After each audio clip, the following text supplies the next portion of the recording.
অবশেষে সঞ্জিতার স্বপ্নের বাড়ি কমপ্লিট হয়ে গেছে। সঞ্জিতা, কি অবস্থা তোমার? ভালো আছি, আপনি কেমন আছেন? এই তো ভালো। কি করতেছো তুমি? কিছু করি না। কিছু করো না? কিছুই করছো না? না।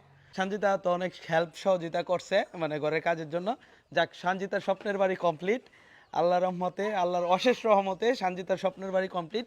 তো অনেকে জানতে চাইছিলেন কেন আমি সামনে জানলা দেই নাই। আসলে সত্যি কথা বলতে জানলা দেওয়া হয়েছিল, বাট মিস্ত্রির টাইম লাগছে, এই জন্য করে নাই। তো এটার হচ্ছে এই উত্তরটা পাইছেন। তো সঞ্জিতার ঘরের জানলা কয়টা? টোটাল জানলা কয়টা হয়েছে? তিনটা। তিনটা। হ। বুঝছে কইছ? হ।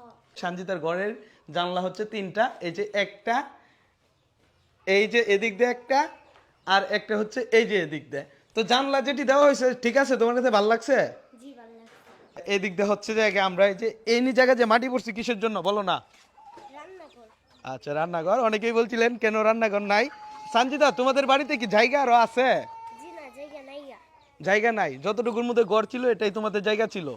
এটাই ছিল ওদের মানে অবশিষ্ট জায়গা, যেটার মধ্যে কিনা আমি অলরেডি একটা ঘর করে দিছি। আর এতটুকু জায়গা আছে, এই এতটুকু জায়গার মধ্যে আমি হচ্ছে একটা রান্নাঘর করে দিব, যেটা কিনা এদিক থেকে সঞ্জিতা বের হয়ে ইজিলি এখানে রান্নাটা করতে পারবে। তাই তো? ভালো হবে না? ও আচ্ছা, আরেকটা জিনিস দেখাই আপনাদেরকে। অনেকে বলছিলেন কেন এই কুডিগুলা কেন আমি মানে পিলার, সিমেন্টের পিলার দিয়ে দিই নাই। সত্যি কথা বলতে কি, এই পিলারটির জন্য আমি ওর যে দাদা আছে ওনাকে আমি বলছিলাম যে এটা আয়না দেওয়ার জন্য, তো উনি হচ্ছে সঠিক টাইমে আয়না দেয় নাই। তারপর মিস্ত্রি বলতেছে তা আমি এটা খাড়া করে ফেলি। আমি কই ঠিক আছে, তাহলে খাড়া করে ফেলেন। যাক, আজকে হচ্ছে আমরা এই যে পিলারগুলো নিয়ে আসছি। তো কালকে আসবে মিস্ত্রি, যেহেতু রান্নাঘরের কাজ বাকি রয়েছে, তারপর হচ্ছে বাথরুমের কাজ বাকি রয়েছে, তো দুইটা জিনিস করার জন্য। তো আরেকটা জিনিস আপনাদেরকে না দেখাইলে না হইতাছে। তো এটা হচ্ছে আমরা রান্নাঘরের জন্য এই জায়গাটা ম্যানেজ করছি, কিন্তু এটার মধ্যে চাইলেও আমি বাথরুম দিতে পারতেছি না। এদিকে আসো সঞ্জিতা। তো বাথরুম না দেওয়ার কারণে, তো বাথরুমের জন্য কি করছি বলো না? আরেকজনের জায়গার মধ্যে বাথরুম দিয়ে দিতে। আসো একটু বাথরুমের এটা দেখাও কেমনে কি হয়েছে বা কি করতেছি। তো এই যে আমি যদি দেখাই আপনাদেরকে বাথরুমের যে জিনিসগুলা, এটা হচ্ছে যেহেতু আরেকজনের জায়গার মধ্যে বাথরুমটা ম্যানেজ করছি, বইলা কথা বইলা রিকোয়েস্ট কইরা। তো বাথরুমটা হচ্ছে এই যে এটা, এই যে সঞ্জিতার ঘর, এই যে বাথরুম। তো আমি হচ্ছে বাথরুমের কাজটা একটু ঢিলাঢালা করছি, মানে নর্মালি করতেছি, যেহেতু আরেকজনের জায়গা। তো যে কোনো মুহূর্তে যদি হয়তো ঝগড়া বিবাদ যদি হয়ে যায়, ভেঙেও তো ফেলতে পারে, এই জন্য কি বলো, তাই না? জি। তো আমরা হচ্ছে এটা করে দিছি। আর পড়াশোনা তো ঠিকঠাক মতো করতেছো? জি, কত। পড়াশোনা না করলে অনেকে কিন্তু কষ্ট পাবে, কারণ তোমার সামনে তোমার ভবিষ্যৎ পড়ে রয়েছে, ভালো করে পড়াশোনা করতে হইব। ঠিক আছে? জি। সঞ্জিতার আব্বার জন্য অনেকে বলছিলেন যেন একটা ব্যবস্থা করি।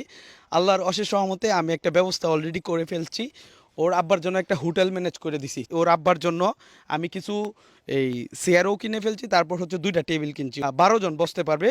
তো এরকম একটা হোটেলের ব্যবস্থা করে দিছি। তো এদিক দিয়ে যেহেতু এই যে জিনিসটা ম্যানেজ করছি, তাহলে ওইটা অনেক ভালো হয়েছে ওদের জন্য। আর ঘরটা আর একটু আপনাদেরকে ভালো করে দেখাই। এই যে ঘরটা, আর এদিক দিয়ে ঘরটা, এই যে ফাইনাল লুকটা এই যে এটাই। এই যে এখন আপনারা মন্তব্য থাকলে বা কিছু বলার থাকলে বলবেন যে ঘরটা কেমন হয়েছে। এই যে সঞ্জিতা, তোমার বোনরে একটু নেও, কান্না করতেছে যেহেতু। ওরে হাত করো। আর ওরে কিন্তু ওর কুল ছাড়া বুঝেই না, দেখবেন এখনই হাত হয়ে যাবে। তো যাক, এখন আপনাদেরকে আর কি দেখাবো, তাহলে ভিডিওটা এতটুকুই। আর হচ্ছে বাকি বাথরুম আর হচ্ছে যে রান্নাঘরটা, এটা হচ্ছে কালকে ব্যবস্থা করব। আর এই সাইডটাতে একটা জানলা দেওয়ার দরকার ছিল, বাট এই সাইডটাতে পিছন দিয়ে একটা ঘর আছে, যে নাকি আলোকিত হবে না, যার কারণে একটা জানলা দেওয়া হয়েছে। আর এদিক দিয়ে তো ঘরই আছে। আর পার্টিশনটা কালকে হয়তো রেডি করব। সঞ্জিতা, তাহলে আরও কিছু বলবা কি তুমি? না, বলবো না আর কিছু বলার আছে? জি না, বলার নাই।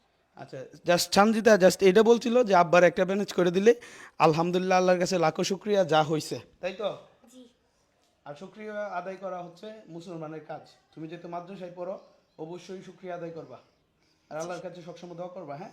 যারা যতটুকু পারছে দিছে, তোমাদের এই গড়টা হয়েছে। তাহলে আল্লাহ হাফেজ। আল্লাহ হাফেজ।